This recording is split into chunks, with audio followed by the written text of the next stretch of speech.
Shalom saudara semua, hari ini balik lagi kita mau bahas Alkitab ya. Ya, acara ngobrol bersama Gereja Keluarga Tabernakel Bandung. Nah, kebetulan hari ini di sini kita semua anak muda, jarang banget anak muda bahas Alkitab ya. Bahas Alkitab, betul. Nah, kalau dari minggu kemarin kita bahas apa 666, betul ya? Kita bahas 666 dari tanda dari Tuhan dan dari iblis. Lalu pertanyaannya tanda dari Tuhan itu apa, gitu kan? Nah, kemarin juga sempat ada yang bertanya. Nah, untuk segmen kali ini kita akan bahasnya yang lain. Kembali lagi, kalau misalnya ada pertanyaan, teman-teman semua bisa komen di bawah. Lalu jangan lupa like juga atau subscribe juga, oke? Nah, hari ini sebelumnya saya perkenalkan dulu. Hari ini di sini ada sebelah saya ini yang selalu setia. Bapak Setia Willy. Saudara Willy. Lalu ada saudara pendeta ya, kan susah dibilang Bapak. Saudara pendeta Mika. Lalu teman kita yang satu ini hadir. Siapa namanya? Reinhard. Jadi salam kenal. Sebenarnya Reinhard enggak ini juga ya, mungkin pernah lihat join kita juga beberapa kali ya di tahun kemarin ya. Kemarin mungkin, tapi segmennya beda, bukan acara bahas Alkitab. Nah, hari ini kita akan bahas Alkitab. Kita akan bahas pertanyaan dari saudara Rein. Di sini Rein akan bertanya. Kemarin sempat bertanya, tapi kalau misalnya nanya kita nggak on air atau nggak direkam, nggak asik kayaknya ya. Karena saya yakin sih hampir semua orang punya banyak pertanyaan seputar Alkitab gitu, termasuk sebenarnya saya sendiri gitu. Dan dengan ada forum gini, kita membahas Alkitab kayak gini, ternyata membuka wawasan yang jauh lebih wow dari sebelumnya gitu. Ya, oke. Kita mulai. Saya serahkan ke saudara Ray. Apa yang mau ditanya? Silakan pertanyaannya. Ya, jadi mungkin saya kasih background dulu ya pada salah satu pertanyaan saya. Jadi memang ada apa ya? Mungkin argumen atau permasalahan mengenai kehendak bebas. Kehendak bebas. Awalnya itu memang kalau kita sering dengar banyak yang mengutarakan bahwa keberadaan kejahatan itu bukan karena Tuhan, tapi karena kehendak bebas yang diberikan kepada manusia. Betul. Ngerti. Nah, setelah itu saya sempat ada kepikiran, kalau memang yang menyebabkan kejahatan adalah kehendak bebas manusia, apakah di surga ada kehendak bebas? Tentunya kalau secara logika kan kejahatan yang di sini disebabkan oleh kehendak bebas. Tapi kalau di surga ada kehendak bebas, tapi nggak ada kejahatan, betul nggak? Ya. Berarti saya sempat mikir, berarti sebenarnya bisa dong dunia diciptakan tanpa kejahatan kalau memang seperti itu. Ya. Itu sih salah satu pertanyaan yang sempat terlintas di pikiran saya. Ngerti gue sih. Pertanyaannya ngerti, tapi jawabannya gue nggak ngerti. Mika aja yang jawab. Gimana? Maksudnya gini. Kayak mungkin dari Ko Aaron atau William punya pendapat dulu sebelum kita masuk ke dalam jawaban yang lebih mendalam soal ini. Saya punya sih, barusan Ren nanya gitu. Awalnya masih nggak ngerti maksudnya kemana. Tapi setelah mengerti pertanyaan, maksudnya apa yang dipikirkannya, saya ngerti juga. Iya juga sih sebenarnya. Selama ini gue nggak kepikiran justru kayak gitu. Maksudnya, oh iya juga ya. Kenapa? Kehendak bebas itu maksudnya kehendak yang maksudnya Tuhan memberikan ke manusia itu free will ya, kemauan kita untuk memilih, untuk melakukan sesuatu gitu kan ya. Jadi Tuhan memang memberi kita hikmat dan kebijaksanaan untuk ini doang yang baik. Tapi kita juga punya keinginan, ya kan? Gua nggak suka yang itu. Kita bisa memilih gitu ya. Nah, ternyata misalnya pilihan itu menjadi sesuatu yang jahat misalnya gitu kan ya. Nah, pertanyaan kayak dari Ren tadi, kenapa kalau di surga tidak ada kejahatan padahal free will-nya juga ada misalnya gitu kan? Nah, kalau saya berpikiran jauh ya, berpikirannya gini. Mungkin karena di surga nggak ada iblis. Oke. Jadi gini, kita diberikan pilihan di dunia ini, kita dikasih pilihan baik, buruk, segala sesuatunya ada pilihannya gitu ya. Kita bisa bebas memilih.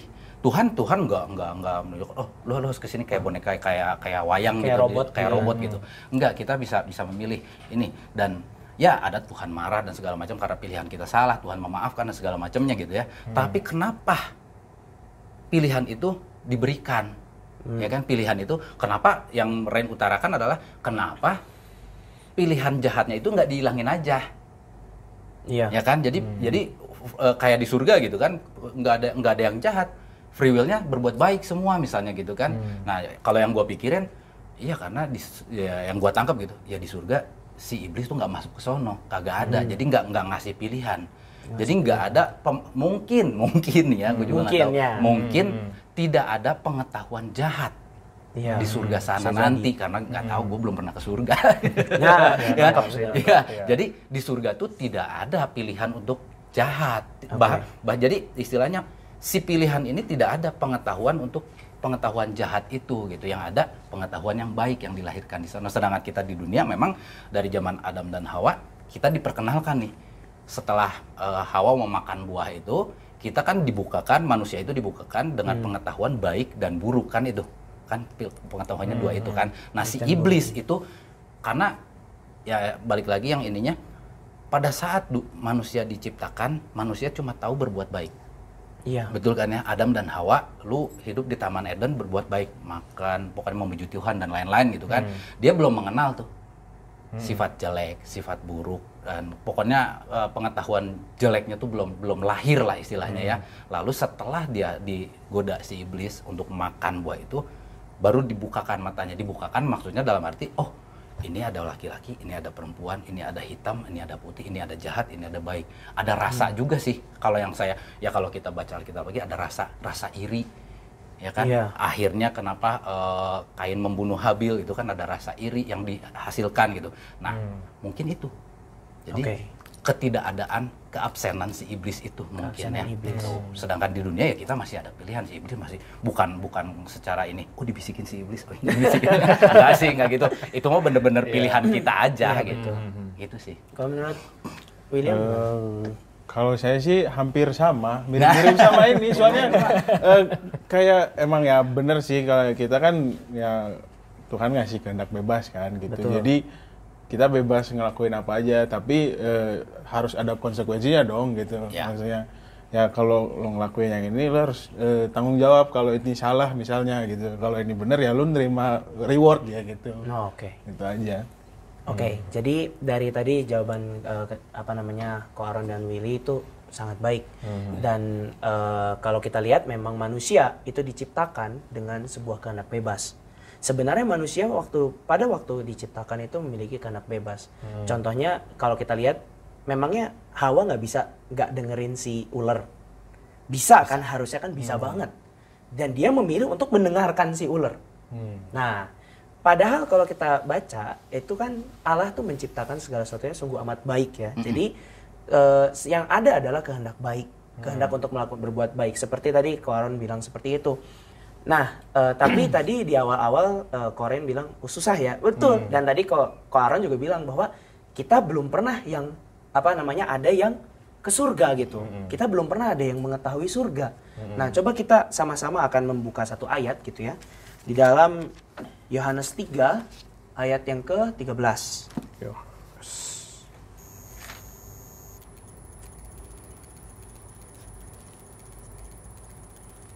Nah, mungkin Yohanes 3 ayat yang ke-13.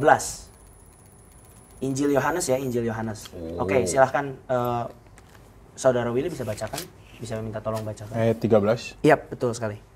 Yohanes 3 ayat 13, tidak ada seorang pun yang telah naik ke surga selain daripada Dia yang telah turun dari surga, yaitu Anak Manusia. Nah, dikatakan di sini bahwa tidak ada seorang pun yang telah naik ke surga. Berarti memang betul bahwa kita tuh tidak pernah datang ke surga itu. Tetapi kalau menurut tadi Koren berkata bahwa manusia itu memiliki free will. Dan nanti kelak manusia juga akan masuk ke dalam kerajaan surga. kalau sesuai dengan kepercayaan dari kita kepada Tuhan Yesus. Karena Tuhan Yesuslah yang tadi dikatakan anak manusia yang telah turun dari surga.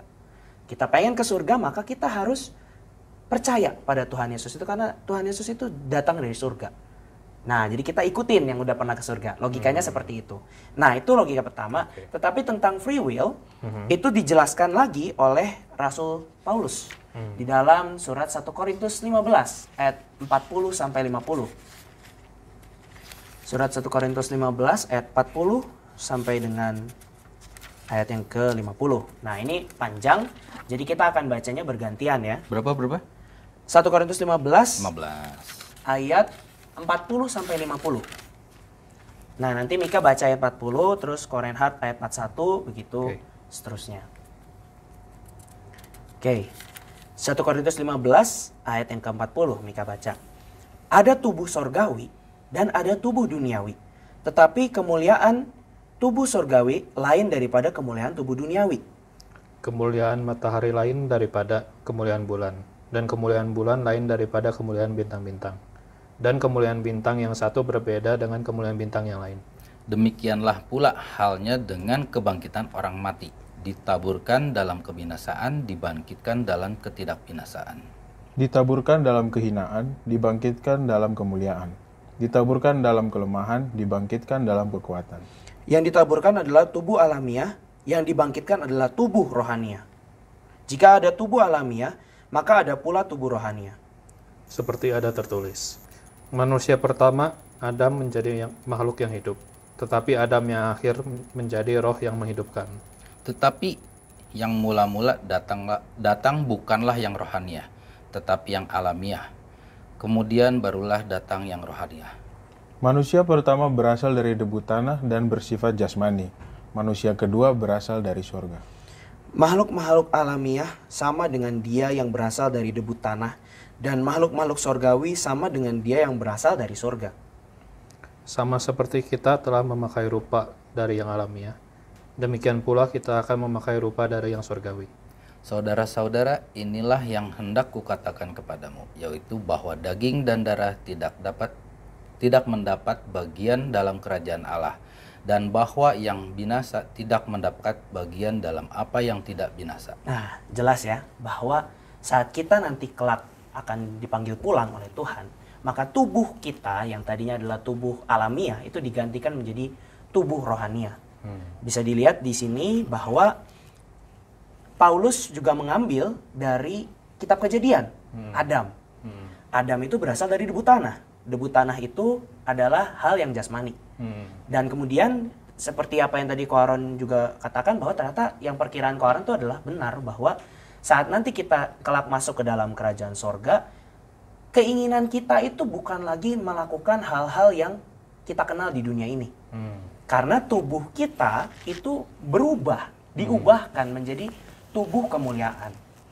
Alasannya mengapa Paulus menulis tentang kebangkitan tubuh di dalam 1 Korintus adalah karena mereka beranggapan bahwa bahwa ada sifat dualisme. Jadi ada tubuh, ada roh. Ya mereka berbuat dosa aja dengan tubuh mereka, it's okay. Karena rohnya yang nanti juga rohnya yang akan masuk ke surga. Oh salah, tubuhnya itu harus bersih juga. Jadi kan tadi kan kalau kita bilang bahwa orang-orang yang masuk ke surga itu adalah orang-orang yang dianggapnya sudah bersih, sudah tidak berbuat dosa gitu. Maksudnya sudah diubahkan menjadi tubuh yang baru. Makanya inilah alasan tadi soal free will itu, keinginan kita menjadi baru lagi, menjadi seperti awal lagi. Ingin memuliakan Tuhan, ingin menjalankan apa yang Tuhan mau saat kita berada di surga. Dari dasar ayat ini, aku ngambil kesimpulan itu. Mungkin ada yang memberi tanggapan mungkin dari hal ini mungkin. Mungkin pertanyaan lagi sih. Oke. Kalau tadi kan ada dibilang bahwa keinginan kita sudah berbeda ya dari yang di sini sama yang di surga. Kalau keinginan kita berbeda, apakah kita tetap menjadi diri kita sendiri di surga? Sebenarnya kan mungkin ya kalau di sini yang salah satu yang mendefinisikan kita sebagai individu adalah pikiran kita. Dan pikiran itu kan mungkin nyambung ke keinginan kita kan. Kalau itu pun berbeda, apakah kita dapat mengatakan bahwa itu tetap diri kita?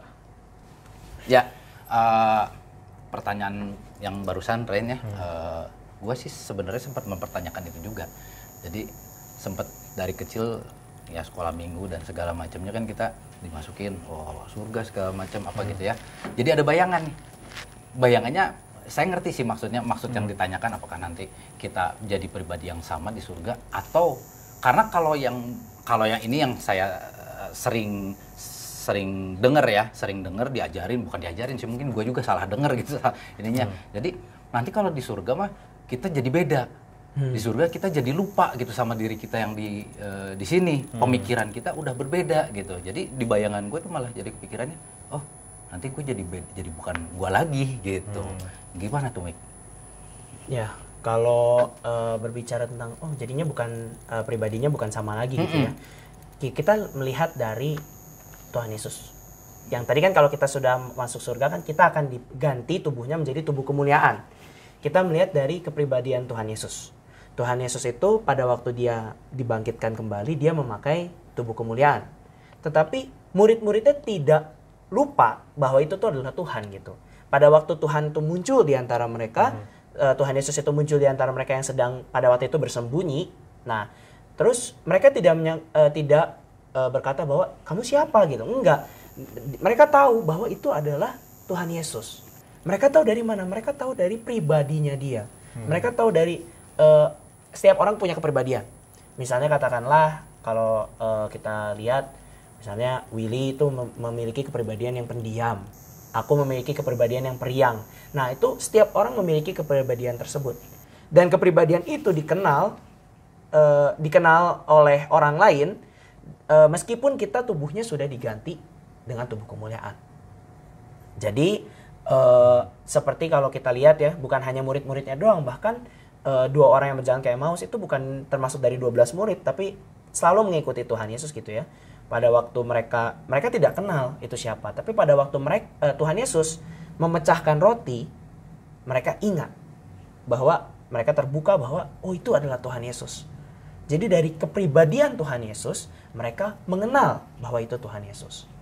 Jadi tubuh kemuliaan itu, kalau yang dicatat dalam Alkitab, itu tidak mengganti kepribadian kita.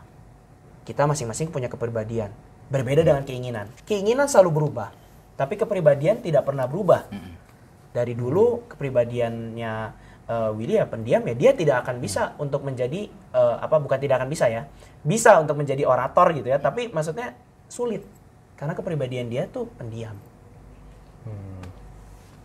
Nah, seperti itu kira-kira. Baru sih dengerin. Ya oke.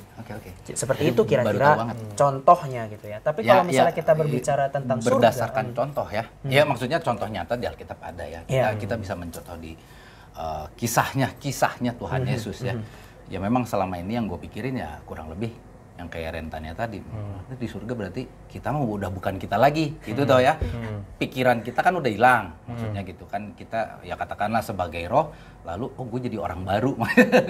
Itu yang gue pikirin sih gitu. Tapi kalau Mika barusan ngejelasin kayak gitu, ya juga sih berbalik juga pemikirannya.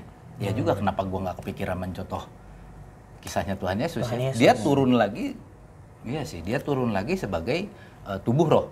Ya, yang udah bukan jasmani yang sebelumnya gitu kan ya. Dia udah menjadi tubuh roh yang dipenuhi Roh Kudus, tapi kesadarannya masih ya, kalau kita pikir kesadarannya lah ya, masih tetap Tuhan Yesus. Dia mengenal, orang lain yang melihat pun tetap mengenalinya ya. Kenal sama dia. Berarti lu tetap gini, gondrong gini. Ya, paling nanti di sana dicukur lah dikit lah biar rapi gitu. Ya memang sih kalau berbicara tentang tubuh kemuliaan tuh kita tidak bisa membayangkannya 100% atau karena kita belum balik lagi mungkin di luar imajinasi manusia. Iya, dan gue yakin sih kita di sini juga teman-teman yang nonton kalau barusan yang bahas barusan pasti imajinasinya banyak, ya kan? Iya. Gue yakin si Ren juga di sini pasti wah mikirnya banyak. Mika juga punya ini sendiri, punya sendiri yang lain-lain pasti. Cuman tetap basicnya kalau gue pribadi setuju berdasarkan ini, karena ya gue orang Kristen, gue percaya Tuhan, dasar kita adalah Alkitab, jadi ya panutannya di sini, panutannya di sini gitu. Barusan Mika ngebuka lembaran baru buat saya sih sebenarnya. Jadi dia bilang panutan kita Tuhan Yesus, kenapa lu nggak berpikir ke situ? Maksudnya ke gue gitu. Iya juga sih, baru kepikiran gue di situ. Gitu. Nah, ya. Gimana Will? Kalau Will, Ren? Kalau aku sih belum kepikiran ya kalau pribadi bisa bakal berubah di sana gitu. Nggak kepikiran sampai sana. Cuman dulu aku pernah dengar waktu sekolah minggu itu pernah dikasih tahu nanti kalau kita nanti di surga kita masih tetap bisa kenal satu sama lain kok. Nah, aku mah percaya aja. Sampai sekarang masih percaya gitu loh. Nah itu justru yang saya dapat beda. Waktu saya di sekolah minggu yang saya dapat beda, bahwa kamu nggak akan kenal sama dia. Itu yang gua dapat dulu. Beda berarti beda ya. gitu, makanya imajinasinya berbeda gitu. Memikirkan soal perkara surga itu tidak gampang karena kita tidak pernah ke surga. Ya.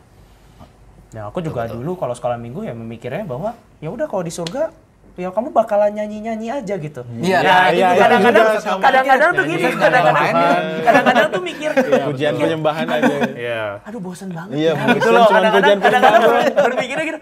Aduh bosan banget di surga cuma muji Tuhan doang. Betul, Tapi betul. kalau aku pikirin tuh ya justru disitulah letak keterbatasan manusia. Gitu loh. Nah, itu salah satu yang ini ya kalau teman-teman lihat kalau nggak salah khotbahnya Pak Stephen minggu kemarin sore kalau nggak salah ya, bahwa kita tidak bisa mengukur Tuhan dengan ukuran manusia. Ya, betul. Ya kan itu yang ya saya pribadi juga sering salah di situ, bahwa ngukur kemampuan Tuhan dengan disamakan dengan manusia.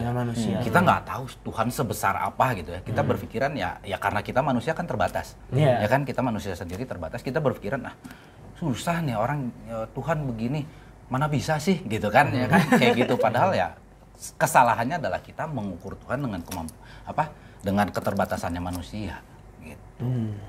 Menarik ya. Betul. Menarik banget ya. Nah, gimana Korin? Sudah menjawab? Oke. Apalagi memang nih? benar sih tadi soal yang Ko Aaron bilang soal ingatan. Soalnya ingatan kan sebenarnya ya konsep manusia juga kan. Ya. Kita mungkin secara ilmiah tahu bahwa ingatan adalah produk dari otak kita juga, tubuh kita, tubuh jasmani kita, iya. Dan mungkin yang Mika omongin kalau dalam perspektif Kristen, pribadi itu lebih dari itu. Ya. Mungkin pribadi itu berbentuk lebih roh. dalam kaitannya dengan roh kita. Betul. Ya. Saya sempat nggak kepikiran sih. Oke. Maksudnya cuman sebatas ilmiah kita aja. Oh berarti kalau pikiran kan emang ada di otak kita gitu ya. Oh gue inget nih bapak gue ini, nyokap gue ini, pacar gue ini gitu ya. Nanti kalau di surga kan otak gue nggak dibawa-bawa gitu kan, hilang gitu. Tapi tanpa berpikir bahwa roh juga berkaitan. Dan satu-satunya di ilmiah dunia manapun juga tidak ada yang bisa menemukan roh itu ada di sebelah mana. Di sebelah mana? Ya kan? Ya kan? Di sini kah?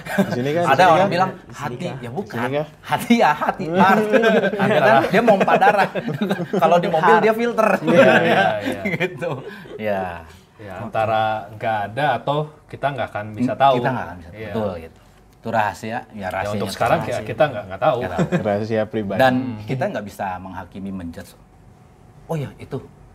Roh tuh seperti itu gitu. Rasanya nggak bisa sih. Gitu. Oke. Gimana? Gimana? Untuk pertanyaannya sudah menjawab. Sudah menjawab. Ada pertanyaan lagi? Ada pertanyaan lagi?